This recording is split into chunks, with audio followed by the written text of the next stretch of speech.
Morning, everybody. Welcome. My name is Zane Hello. Crew, and this is my 6th year as the president of the Mystic Valley area branch of the NAACP.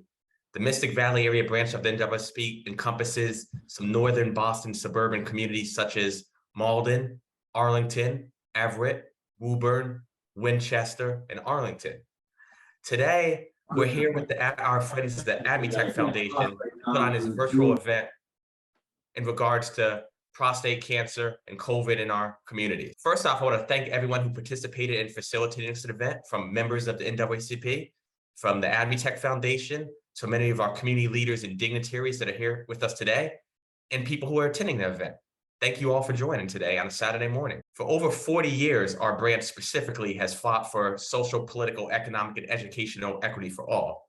The whole NAACP has been involved for more than 100 years, but our branch has been not as old, but we're starting to grow old, starting to grow some gray hair. Health equity is a civil right issue, and we want to be here today to emphasize that. We want to encourage our people to get detected early for prostate cancer, be safe, to care about one's health, live long and happy lives. And essentially, we want to also emphasize, communities of color that are disproportionately affected by health disparities such as prostate cancer. As we strive for environmental justice, voter access, policing reforms, positive changes to our schools, housing reforms, job growth, and more, we want to educate people on prostate cancer and the importance of early detection. One can live a long and fruitful life, even if one has prostate cancer, if one takes action early. So that's why we stand here today saying it over and over again: early detection in regards to prostate cancer. The goal of this event is to empower individuals to take charge of their health and reduce health disparities of both COVID-19 as well as prostate cancer. If you are at higher risk, get detected early. Also, go out and vote in the midterms, vote in our Mystic Valley area branch election that's coming up next month, and become a member of the NAACP. Thank you so much for being here with us today, everyone. So now I want to introduce some of our dignitaries who are here with us today. These gentlemen are strong advocates of prostate cancer education for higher risk men, such as African Americans and Hispanic men. So I want to introduce Representative Paul Donato, Representative Sean Garberly, and Representative Stephen Altrino as champions of prostate cancer equity and justice. So we'll start with Representative Donato. Good morning, and thank you for the opportunity to join this forum, a very important forum. And I think that sometimes men are a little embarrassed to talk about the fact that there's prostate cancer, as to what the ramifications are and what the causes can be, and they think that if they just let it go, everything is going to be fine. And there are sometimes physicians that tell you, we've talked about this before, there are physicians that tell you you're going to die of old age before you die of prostate cancer. And I don't think that that's true. I think screening for it, getting the right information relative to prostate cancer is going to be an important aspect. And we've got to educate particularly all of the men out there that this is something that your physician should be doing, giving you that opportunity. So thank you, and I hope to learn a great deal more. Thank you so much, Representative Donato. Next, we'll move on to Representative Altrino. Thank you very much for having me today, and thank you to AdMeTech and Mystic Valley NAACP for the invitation and hosting this. As you mentioned earlier, the disparities in our healthcare system, and especially in prostate cancer. And I was doing some research, and it said that Black and Hispanic men were more than 2.2 times more likely to die from prostate cancer than white men. And that's pretty significant. But I just want to mention a few legislative priorities we had. We continue, especially in the House, to prioritize eliminating institutional and structural racism in healthcare policies. Just in the last fiscal year, we invested an additional $200,000 in the budget for prostate cancer awareness and education program focusing on men with African American, Hispanic, or Latino heritage. And since then, in the last 2 cycles, we've secured $1 million for AdMeTech to raise awareness for prostate cancer. So we will continue. I know, and I will speak on behalf of the representatives on here because we work as a team. We will continue to prioritize this very important thing, but we can't do it without partners like you. So thank you for hosting this, and thank you for having me on here today. Thank you so much, Representative Valtrino. Happy to hear about that $1 million too. More money to help more people, to spread more awareness. Thank you very much. Next, we'll pass the ball to Representative Sean Garbely. Thank you, Zane. Good morning, everyone. It's terrific to join all of you at this forum. This is one of the most enjoyable events throughout the year because of all the good that can come with it. Early detection works. Educating as many of us as possible across the Commonwealth will help save lives. First, thank you, Zane, and the NAACP, Mystic Valley branch, for hosting us. Thank you to AdMeTech and Dr. Stern, who is one of the strongest advocates for early detection in the Commonwealth of Massachusetts. Because we've been in the pandemic for the past 2 years, we have missed her walking the halls of the State House and educating policymakers. But I know she has been very busy with the telephone in reaching Beacon Hill and making sure that your health in the community is prioritized. The facts are sobering, right? We know that around 250,000 men will be diagnosed with prostate cancer this year, and over 34,000 will die of prostate cancer this year. That's around a man dying every 18 minutes to this horrible disease. And as my friend and partner, Representative Valtrino, mentioned, 2.5 times more likely prostate cancer will be diagnosed in Black men. And so that's really, really important.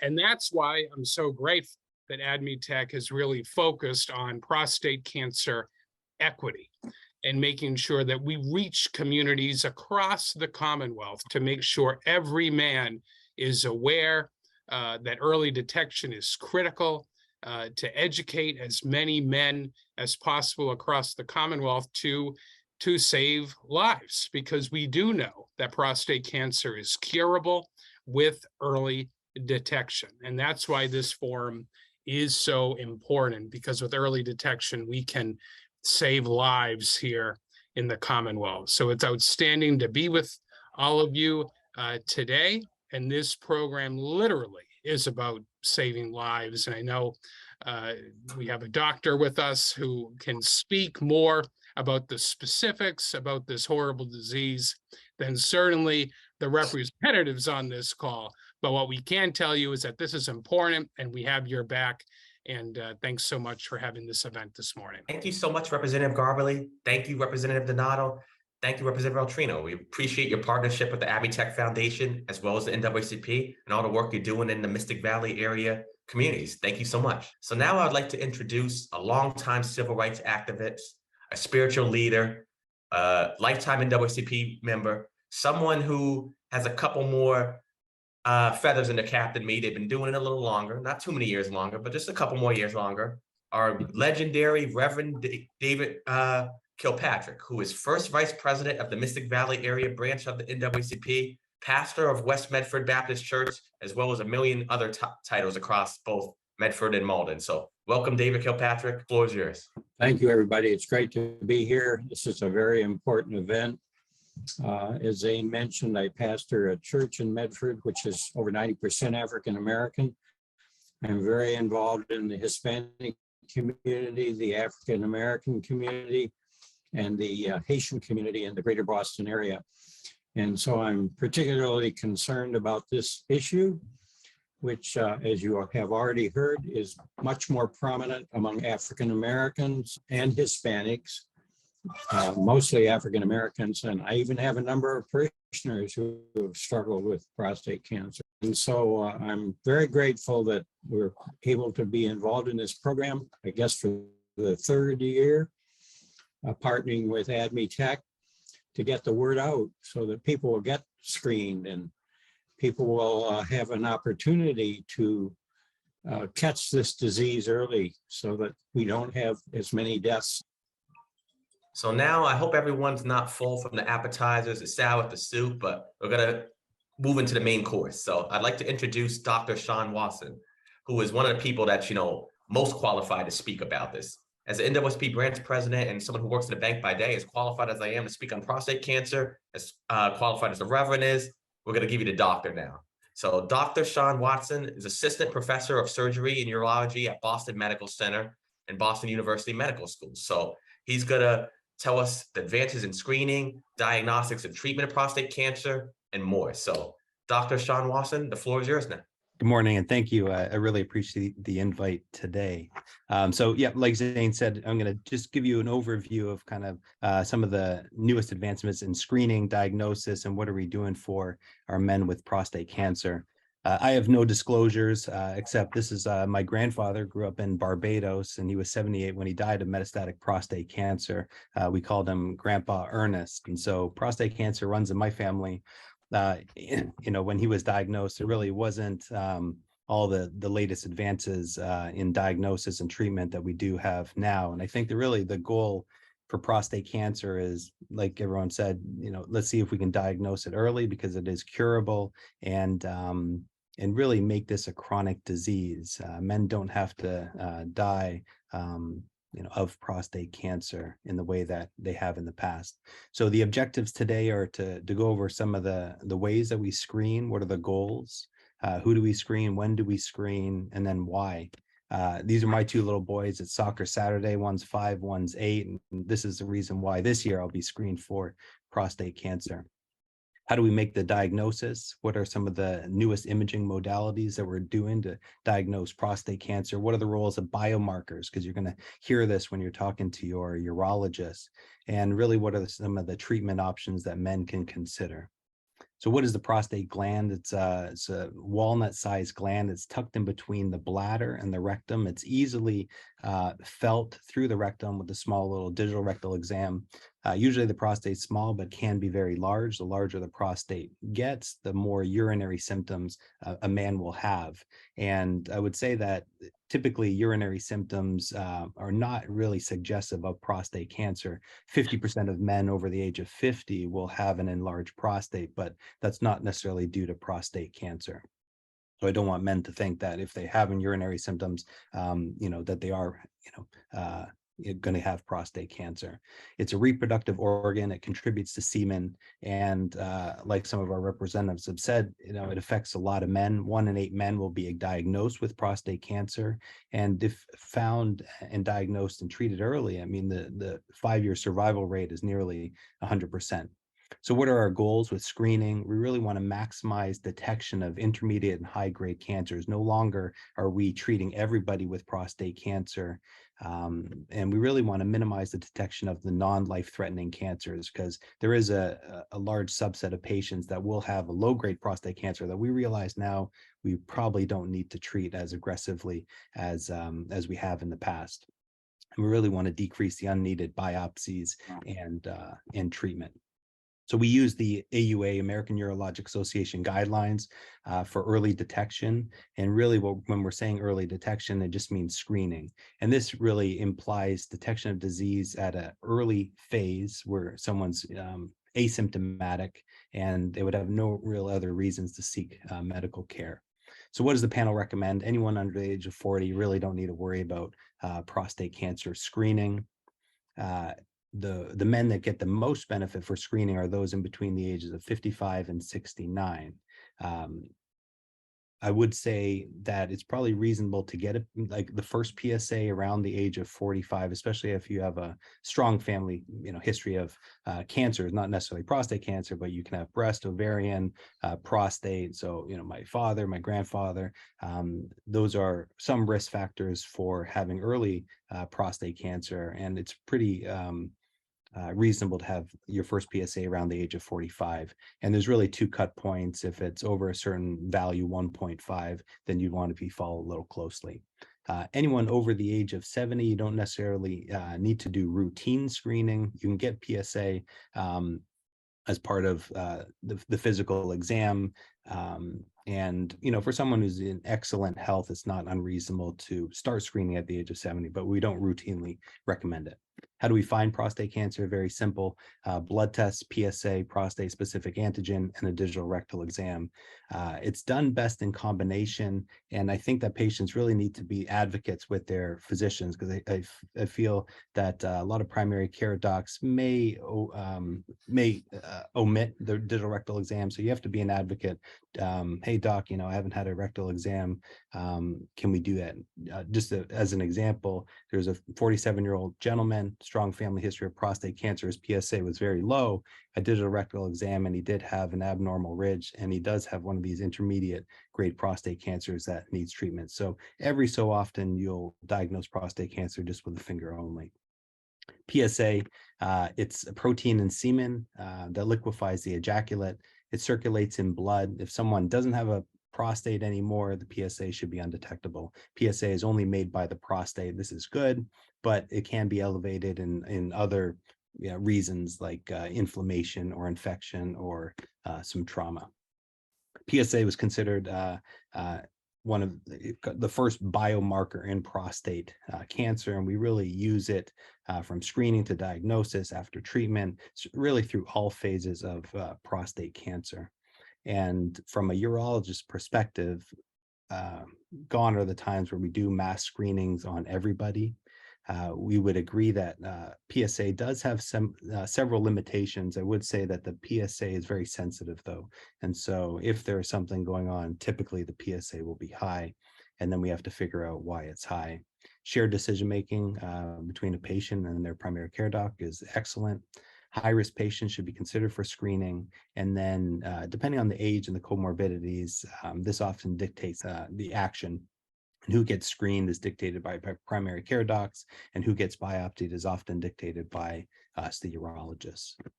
So if the PSA is less than 1, then I would say that you can get a PSA every 2 to 4 years. That's a very low level. If it's in between 1 and 3, and there's a normal digital rectal exam, I would do PSA screening annually. If it's over 3, this is a case where my antenna is up. I want to do some adjunctive things. I'll do a digital rectal exam. Sometimes I'll consider an MRI. This is where we may consider some biomarkers. Some are from urine, some are from blood, just to put the patient into a risk category. Do I have a low suspicion for prostate cancer? If so, I'll continue to watch the PSA. Higher suspicion, I'll proceed with the prostate biopsy. Anyone that comes into my office that has an elevated PSA will do a quick transabdominal ultrasound. This is pain-free, very comfortable, but we're able to get an exact size of the prostate as soon as the patient walks in. Is it 30? Is it 50? Is it 100 grams? What is the anatomy of the prostate? Does it have this large median lobe? And then that tells me, do they have a reason for having an elevated PSA? So that's just part of the diagnosis that we do for men with elevated PSA. If I am going to consider a biopsy, there's 2 ways. One's a transrectal ultrasound, one's a transperineal ultrasound. We are moving towards the transperineal approach because it virtually eliminates any infectious problems with the biopsy. If you're doing it transrectal, you're going through the rectum. There is a small risk of blood bacteria in the blood and sepsis, and so you may have some urologists that advocate for the transperineal approach, and everyone's kind of moving in that direction. There's a newer technology, really a high resolution ultrasound called micro ultrasound, and you may see some of your urologists use this. This gives phenomenal pictures of the prostate, and they've come up with this kind of ultrasound scoring system. And I was fortunate to be part of a group, Urology of Virginia, before I moved up to Boston, where we actually studied this particular ultrasound machine on our men. And we did find that it improved the detection of clinically significant prostate cancer. Standard of care is doing 12 biopsies, 6 on either side, and this will tell us what is the grade. You need to know the grade. 6 is very low, 10 is very high. What is the volume of cancer that we find on each biopsy? What is the location? And just to make it simple for patients, now it's a 1 to 5 scoring system. 1 is very low, 5 is high. And then we're also using multiparametric MRI. So this is the evolving standard, is to get an MRI before a biopsy. We typically will still get MRI after the diagnosis, but I think in the next 5 to 10 years, if you come in with an elevated PSA, you're probably going to get an MRI first. This is not always covered by insurances. So this can be done pre and post biopsy. And what we really want to know is the local extent of the cancer. So does it invade into the seminal vesicles? Is there disease outside of the prostate? Does it involve the lymph nodes? Does it involve the bone? So it gives us a lot of anatomic detail of the prostate and surrounding structures, so we can best guide treatment. And then there's a scoring system that radiologists use. And so, I would encourage men to get a copy of their MRI report. And really what you're looking for is a PIRADS 4 or 5 lesion. This means that the radiologist is very suspicious for a high-grade disease within the prostate that may not have been sampled on the traditional transrectal ultrasound initially. So look for the PIRADS 4 or 5 lesions, and ask your doc, hey, should we be targeting these lesions? And so now what we can do is we can take this MRI, we can fuse it to our ultrasound in real time. And here's just a picture of the ultrasound above and then the MRI below. And the MRI will say, oh, here's a suspicious lesion. Let's make sure that we target this lesion when we're doing the biopsy. So you do an MRI, the software kind of unites the ultrasound and the MRI, and you can easily target these lesions. We actually have 4 targeted biopsies this morning here in our office. This is a specialized test, and we recognize the value, and so we're trying to get as many men through the door as we can. So we all know prostate cancer is a spectrum of disease. This is the National Comprehensive Cancer Network risk categories. Very busy slide, but we all have very strict criteria: very low risk, intermediate risk, high, and very high risk prostate cancer. And so based on the biopsy core, the Gleason grade will put you into this one particular category, and really dictates what we're going to recommend for our patients. And in the very low and low risk and intermediate risk categories, we are using biomarkers more frequently.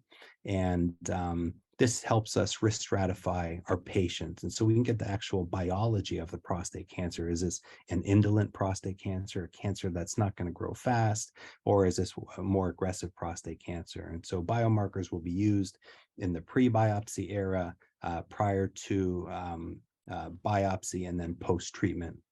We don't routinely use these for all patients, but it's an extra test that we use to put men into these risk categories, which is very important. This is one particular test called the Oncotype DX. If someone gets biopsied in my practice and they have a low risk prostate cancer, we can send the actual tissue from the prostate to this company, and they'll be able to give us some of the molecular information. And then from there, what is the risk of prostate cancer death in 10 years? So here it's extremely low. And so this is reassuring to someone who may be considering active surveillance. What is the risk of metastasis in 10 years?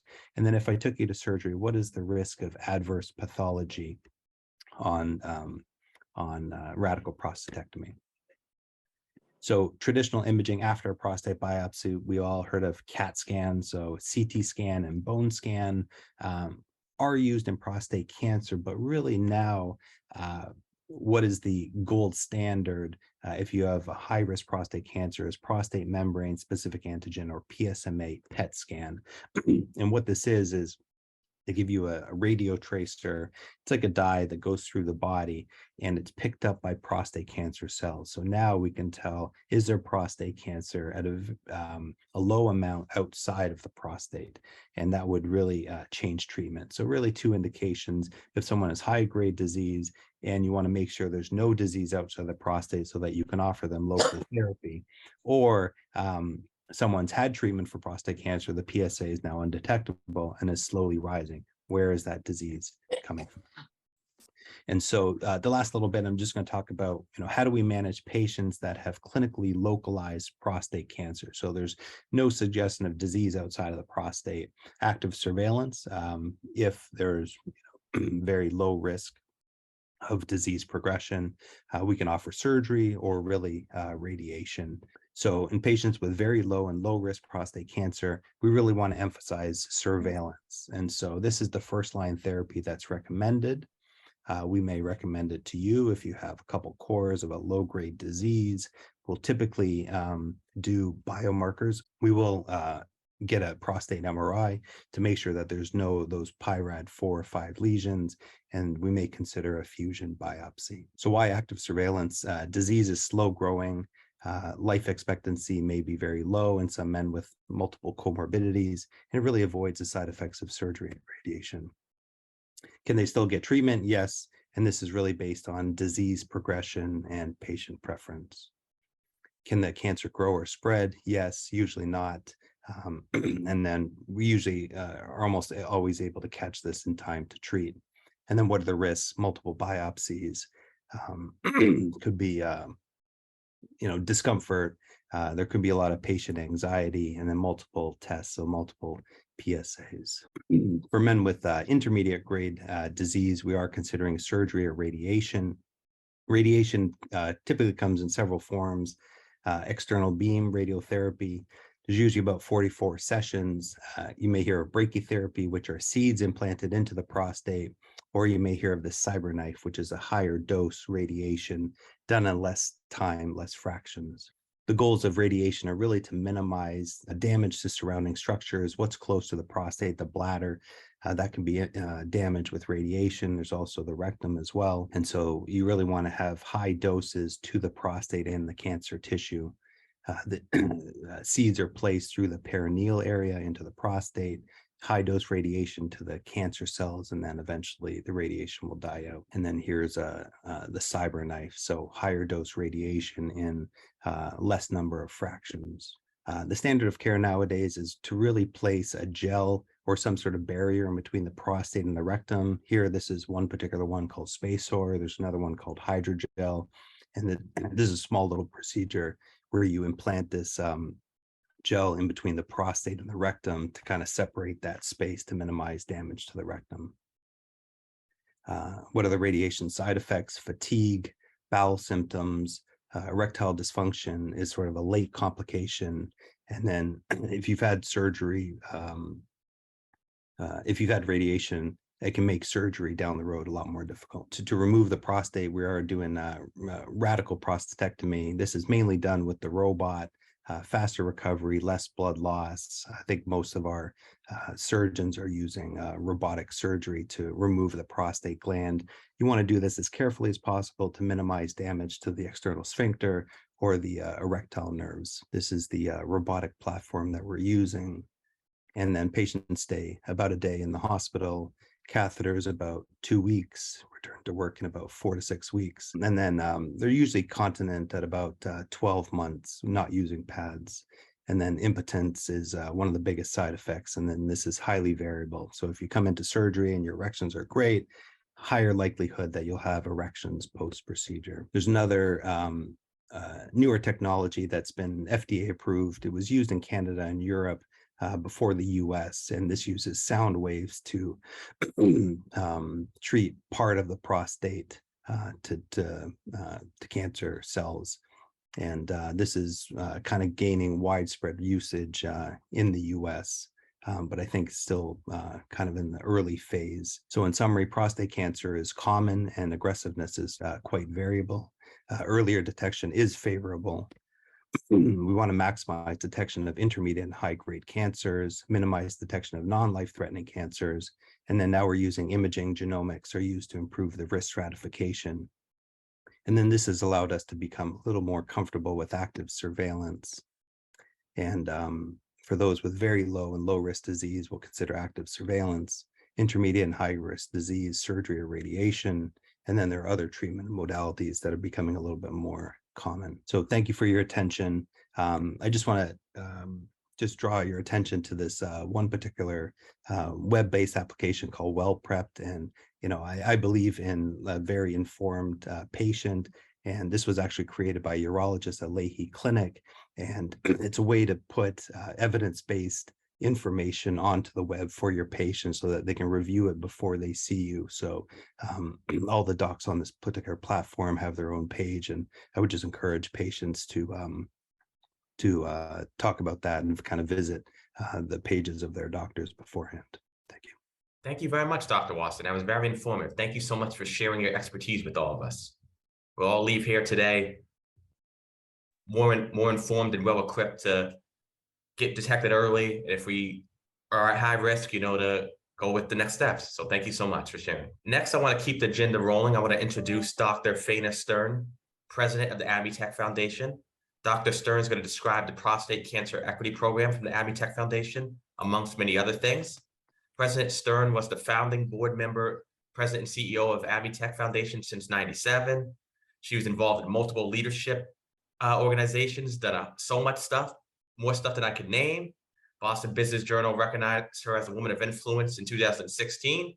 She's been facilitating this wonderful partnership with the Mystic Valley area branch of the NAACP, as well as other branches across our New England area state conference, whether the Brockton NAACP branch, the Boston branch, Martha's Vineyard, and many more. So I really appreciate the partnership with Dr. Stern, as well as the AdMeTech Foundation.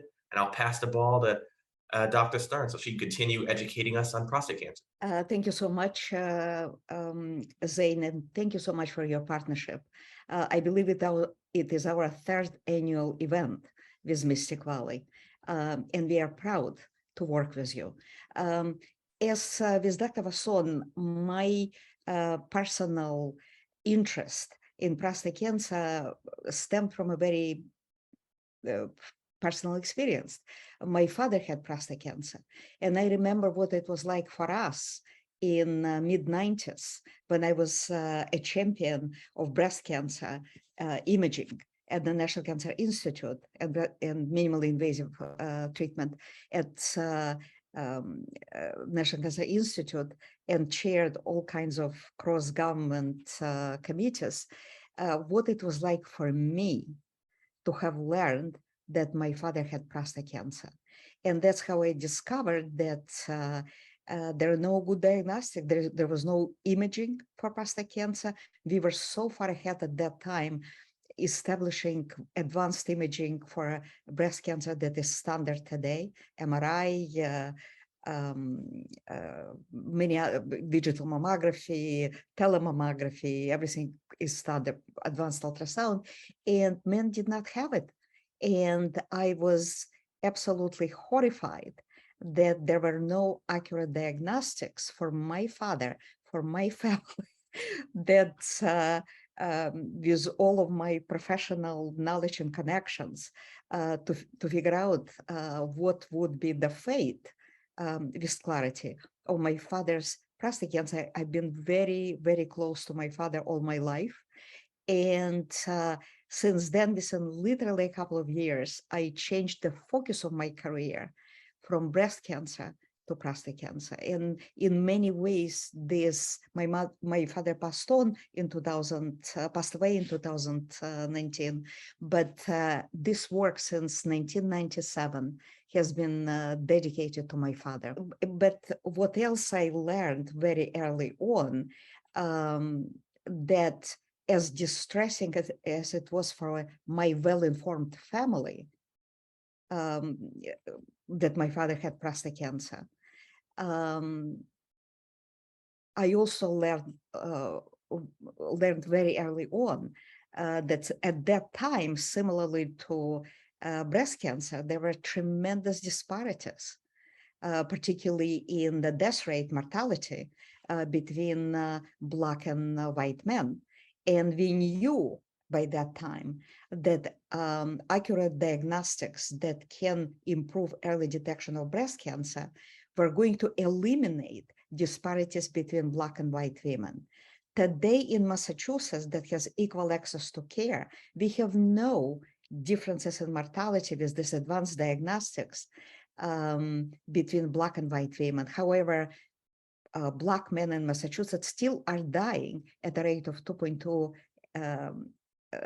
more than twice higher compared to white men. It should not be happening. There is no reason for that outside of lack of access to early detection. So I will be describing our prostate cancer equity program that was established largely because we've seen tremendous advances over the last 5-6 years in prostate cancer diagnostics and therapeutics. We've seen transition from radical surgery to no surgery at all, active surveillance, as Dr. Wasson pointed out, based on accurate diagnostics, and definitely transition to a less invasive treatment. And we strongly believe that these advances must be made equally accessible to every man, and particularly to Black men, so that Massachusetts will lead the nation, if not the world, in eliminating health disparities between Black and white men. We've had so many problems with PowerPoint presentations in our many events that we made it a policy to record my presentations as a video. Emma, if you can please start my video. Thank you. My name is Faina Stern. I'm a physician and founder of the AdMeTech Foundation. I would like to express my gratitude to Zane Krupp for the long-term partnership since 2020, including his invitation to take part in this event. Also, I'd like to thank AdMeTech staff who made this event possible: Thomas Satam, Emma Coyert, and Trisha Kinney in particular. AdMeTech Foundation provides leadership for the groundbreaking programs in prostate cancer at the state, national, and international levels. Our programs have been transforming patient care for everyone and reducing health disparities in Black men. Dr. Wasson reviewed recent advances in screening, diagnosis, and treatment of prostate cancer.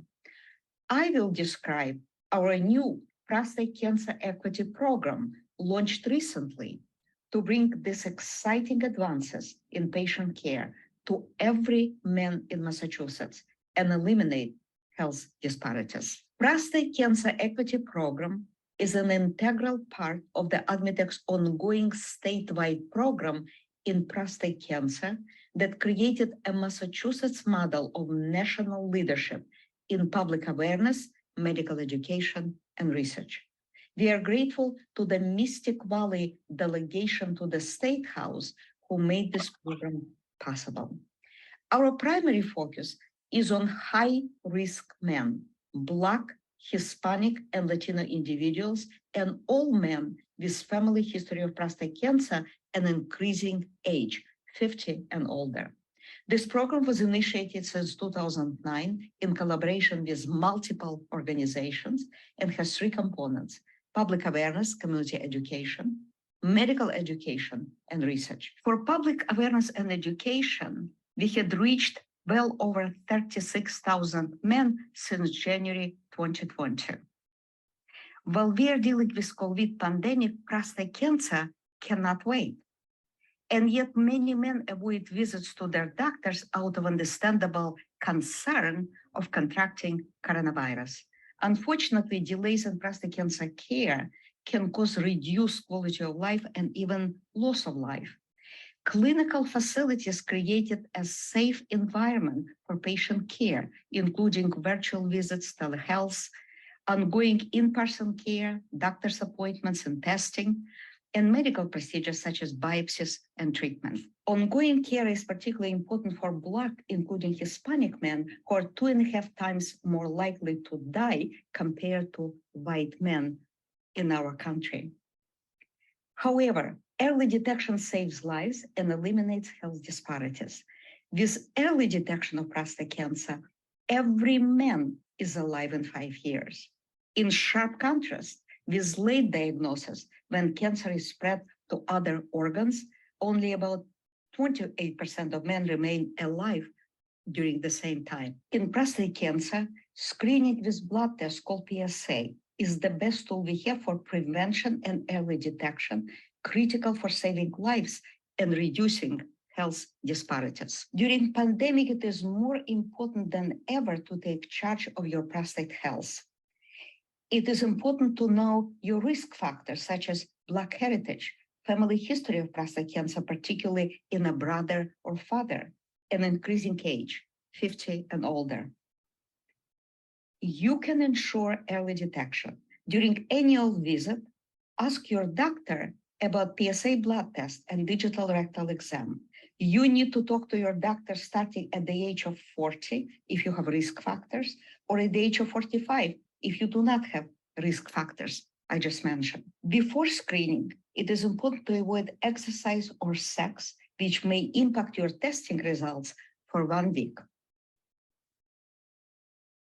After screening, you need to ask your doctor if your test is normal or if you need to see a prostate cancer expert for further evaluation. For public awareness and education, our messaging centered on the importance of screening and early detection critical for saving lives.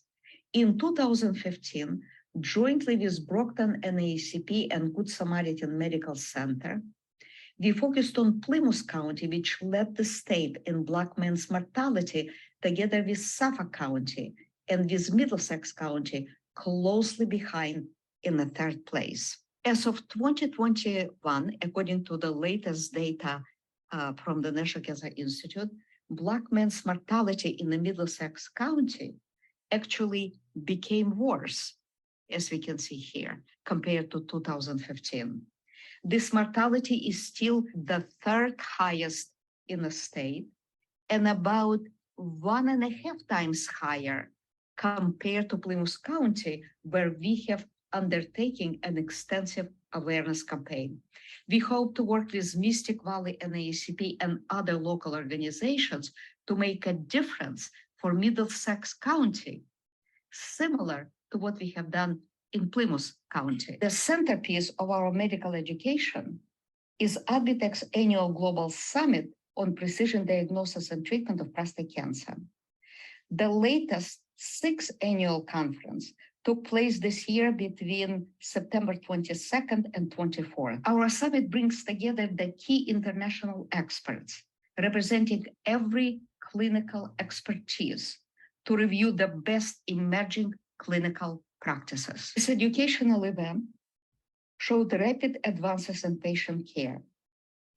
In screening, our summit supports clinical guidelines for early detection recommended by the National Comprehensive Cancer Network, consisting of over 28 cancer hospitals and their leading experts.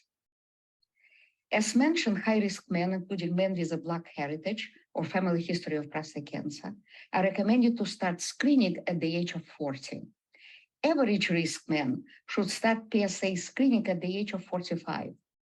This first or baseline PSA result in younger men has emerged as one of the most important indicators for developing lethal prostate cancer long-term, over 10 years. In diagnostics, we have seen emergence of very accurate non-invasive tools such as blood, urine, and saliva analysis for molecular and genetic markers, and advanced imaging, including ultrasound, MRI, and molecular imaging. This non-invasive diagnostics, highlighting the importance of PSA screening, shifted past concerns about screening for prostate cancer into a dustbin of history. For example, these diagnostics can determine which individual man has an increased risk of life-threatening, rapidly progressing prostate cancer, improve early detection, critical for saving lives, reduce unnecessary procedures such as biopsy and treatment, and optimize selection of personalized care for each man, including careful observation or active surveillance, minimally invasive interventions, or immediate radical treatment. High-risk individuals, including Black men, carry higher risk of both mortality, dying of prostate cancer, and unnecessary procedures. Consequently, it is critical for them to have access to precision diagnostics that determine for each individual man if he should or should not have invasive biopsy or treatment, and what options in clinical care are best for him.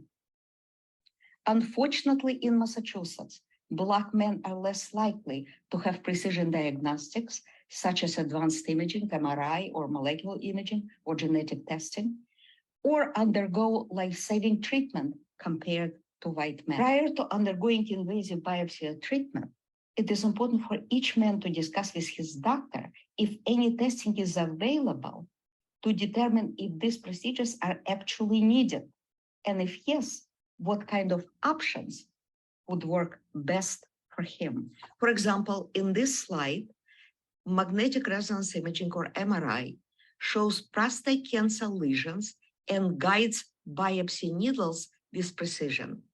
AdMeTech has led research development and large-scale clinical implementation of prostate MRI since 1998. Our summit highlighted the importance of MRI in Black men, who are more likely to have lesions in the front part of the prostate that are difficult to find by physical exam or standard blind biopsies performed without accurate imaging. In men with prostate cancer, there are two pillars of the current diagnostics: MRI and genetics. While MRI shows cancer location and local spread or stage, genetic analysis of cancer tissue reveals underlying biology and probability of progression. Emerging data indicate the importance of genetic testing for many high-risk men, Black men in particular, for selecting the most effective treatment. With this precision diagnostics, we can now accurately determine if each individual man has a slow-growing, what we call harmless prostate cancer, or needs a careful observation, or an aggressive version of prostate cancer requiring immediate life-saving treatment. More recently, molecular imaging has been shown to play an important role in staging of prostate cancer, including presence of metastatic spread and detecting return of prostate cancer after treatment. For example, PSMA molecular imaging has been approved by FDA within the last year and become available at the Dana-Farber Cancer Institute since August 2021.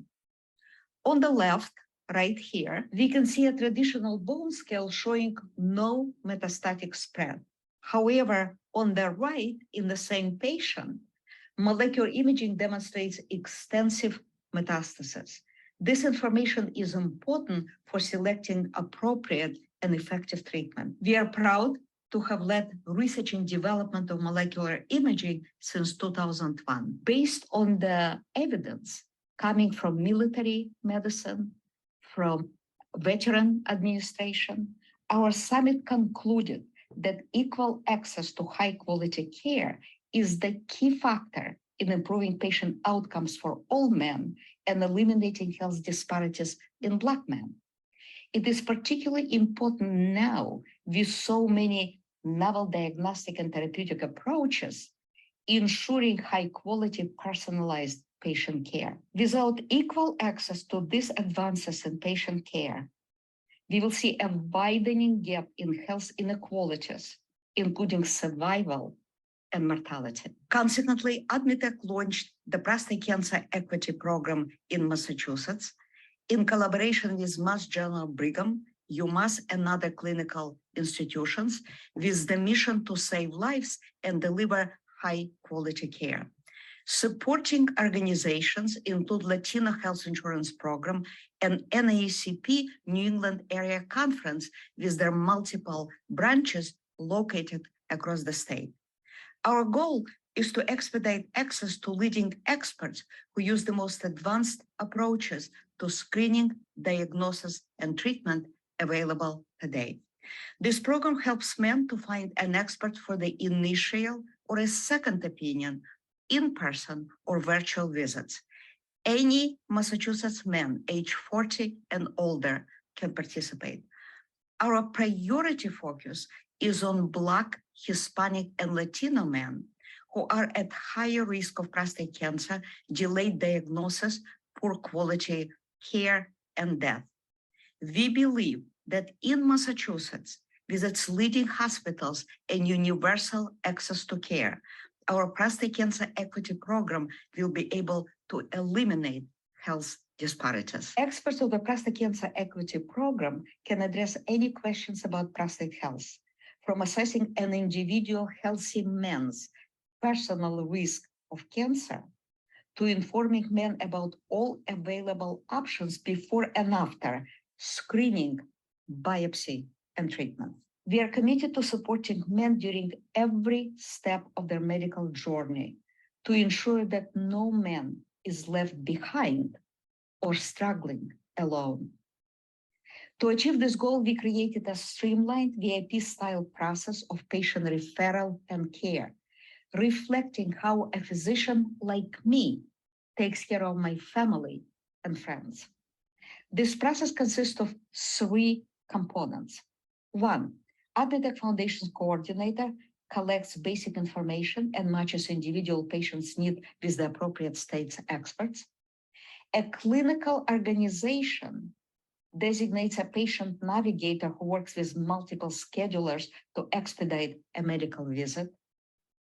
If an expert recommends any next steps, for example, additional testing or treatment, AdMeTech's coordinator and patient navigator work with men on the appropriate follow-up. To ensure successful implementation of this program, AdMeTech has created a network of leading state experts committed to eliminating health disparities, develop an effective process for patient care and follow-up, as mentioned, recruited community coordinators in high-risk areas who mobilized a network of over 100 program ambassadors, community, organization, and church leaders, held multiple focus groups to develop program materials. Our current goal is to identify and mobilize appropriate organizations and individuals so that men, their primary doctors and caregivers have access to this program. Trisha Keeney, a member of the AdMeTech Foundation staff, serves as a statewide coordinator for the Prostate Cancer Equity Program. If you have any questions or need assistance, please contact Trisha by phone, 617-523-3535, or by email, coordinator@admetechfoundation.org. Thank you for your attention. I would like to also thank members of my staff who are here today on Saturday, Thomas Satam and Emma Coyard, who were instrumental in making this event happen. They worked directly with Zane on this event.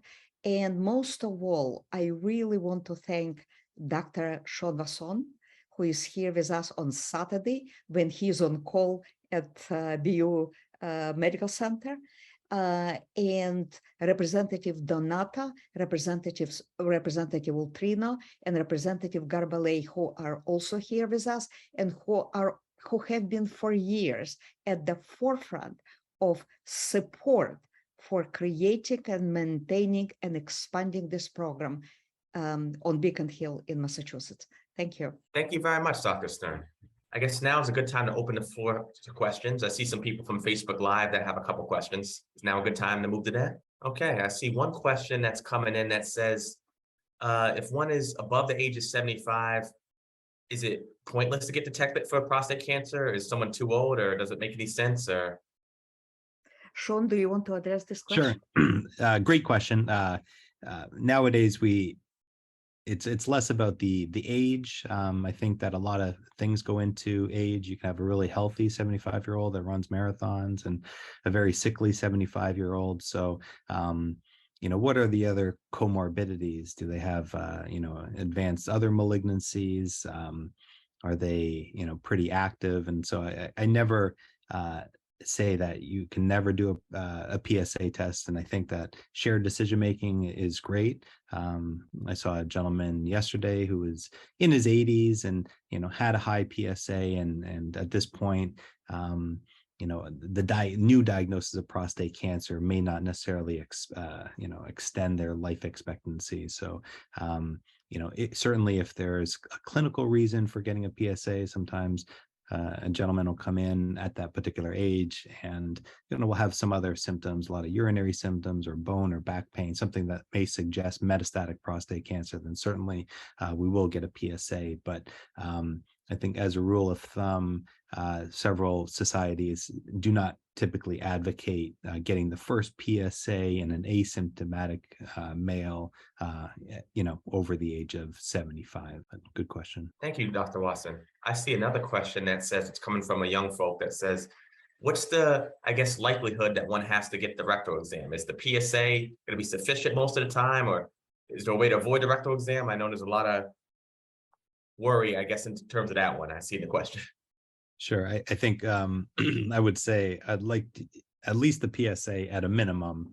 And I've certainly had some patients come in, obviously very hesitant about the rectal exam. It can be, quite uncomfortable. And as long as you get the PSA, then we have some sense. If the PSA is less than 1.5, and I really think that this should be what we need to tell our, make it easier for our primary care providers. What is the cut point at which you should be concerned? If it's less than 1.5, I would say that those patients, you really don't need to be concerned. If it's over 1.5, send them to us and we'll sort it out. Those patients, we can certainly do a transabdominal ultrasound, which is a quick test, try to get a size. And then based on that information, the PSA, the transabdominal ultrasound, what was the PSA trend? Then I can say, yes or no about prostate biopsy. And certainly, if we're heading in the direction of a prostate biopsy, you're going to get a rectal exam right before the biopsy anyway. So I would say not absolutely necessary on the first visit, and certainly it can wait. But it's good to have as much information as you can beforehand. I would agree with Dr. Vasson, and I would like to add that about just like in an example that Dr. Vasson provided in his presentation, a man with low PSA was found to have prostate cancer on digital rectal exam. About 10% roughly of men with normal PSA have abnormal digital rectal exam when cancer is found. So combination of exam is definitely preferred. But PSA is much more sensitive. Unfortunately, by the time when digital rectal exam becomes positive, more frequently than not, has tumor grown to an extent that may be concerning. Thank you very much. We have another question. We have our Mystic Valley Area Branch Treasurer, Ed Lagon, from the floor, who has a question. Yes, sir. I am 75, and I'm looking at my health chart here, and my PSA prostate antigen test total only, and the total is 1.8, and I'm thinking that's pretty good. Excellent. Excellent. You're probably one of the few men that don't have to worry about prostate cancer at your age. Yeah. Oh, that's good. Thank you. Congratulations on such a low level. Yeah, buddy. That's good to hear. 22 or 22. I'm not sure Ed should be sharing that in front of everybody, though. He thinks he does a lot of work for the branch now. We know we can ramp it up a little bit now. I see another question from Facebook Live. This question is asking, I guess, what as an NAACP branch or a civil rights advocate can we do, I guess, to get better treatment from doctors for people, Black men and Hispanic men? Like we're hearing that, doctors aren't recommending they go to urologists, aren't recommending they get the PSA test. Like, what can we do about that? Do we have to change the doctors? Do we got to find a list of providers that are friends of the branch and encourage people to only see these doctors? Like, what do you think we should do? Come to us, come to AdMeTech Foundation, and we will make sure that any questions you have before and after screening, before and after biopsy, before and after treatment can be addressed by the best experts, such as Dr. Vasson here, that the state has based on the best care available today. Just please remember Trisha Keeney at AdMeTech Foundation, 617-523-3535. And any questions will be addressed by the leading experts, and you will Sounds good. not be left alone. You will not be left behind, and you will not be left alone with your concerns or struggles. Sounds good. Send everybody your way, Dr. Stern. Everyone towards the AdMeTech Foundation.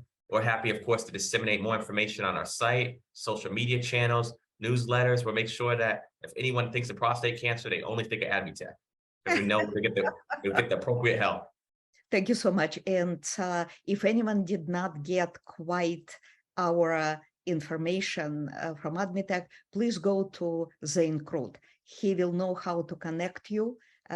Any man who has concerns, any man's partner or family member or community member who has concerns with the best how to connect with us, and in turn you will be taken care of by the best experts in the state through prostate cancer equity program. Thank you, Dr. Stern. Does anybody else have any more questions from Facebook Live? I'm monitoring the chat now. Or do we have any panelists that have additional questions? We'll give it a couple minutes, see if anybody does have questions, but I'd also like to welcome the Mayor of Medford, Brianna Lungo-Cohn, who's just joined us from a busy morning of, I think it's a soccer Saturday as well.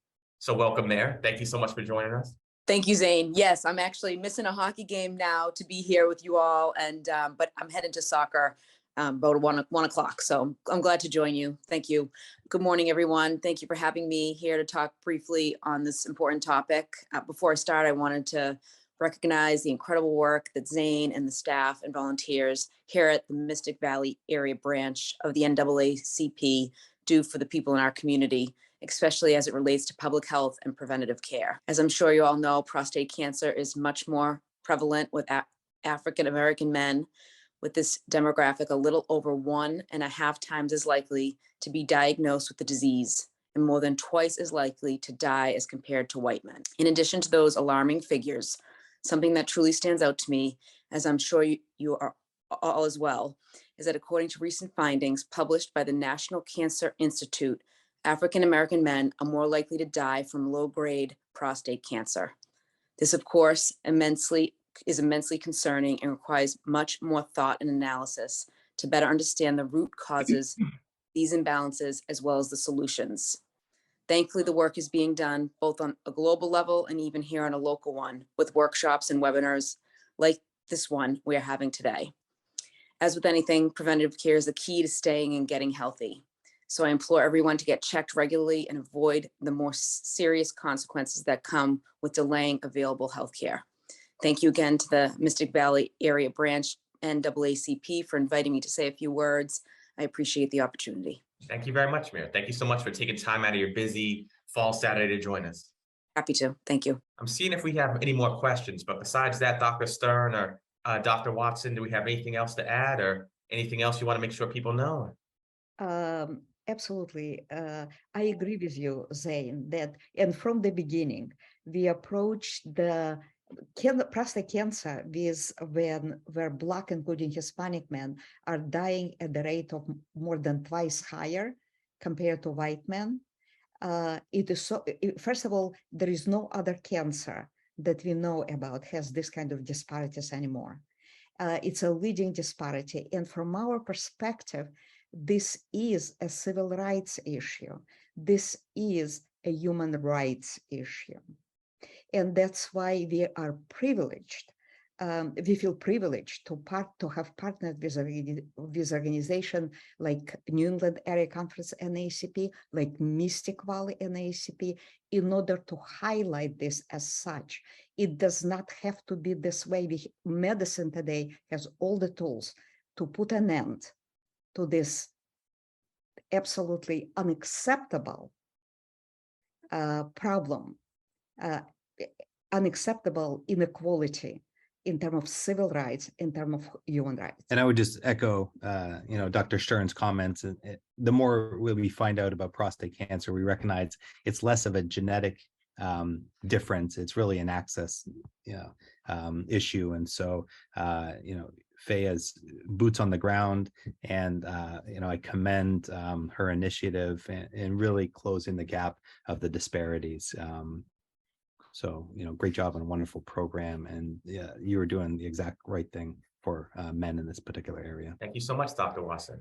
Does any other panelists have anything to add before we close? Okay, if not, I want to thank everyone for taking the time on a Saturday to be with here for us for this very important discussion. I appreciate the AdMeTech Foundation, the Mystic Valley area branch, and all our members, our dignitaries, mayors, town reps. Thank you so much for all the work you do in the communities. Thank you for everyone taking time out to join today. So upon that, takeaways are early detection is pivotal. Go to the AdMeTech Foundation with any questions in regards to prostate cancer. They will help you find the best doctors. They will help you find the best care. They'll help you find the best advice. And upon that also, please come out to any future NAACP events and information sessions as well. We have branch elections coming up Saturday, November 26th. You can find more information about that on our website, as well as information about the AdMeTech Foundation's Prostate Cancer Equity Program. You can find some information upon our upcoming wine tasting we have, which is one of our fundraisers. Come out, spend a day with us, drink some wine. Our treasurer, Ed Lagon, is chief architect driving it. So upon that, thank you so much for joining us today. For any further questions, please follow up with me directly or the AdMeTech Foundation. Thanks so much, all. Have a wonderful weekend. Thank you. Thanks, Zane.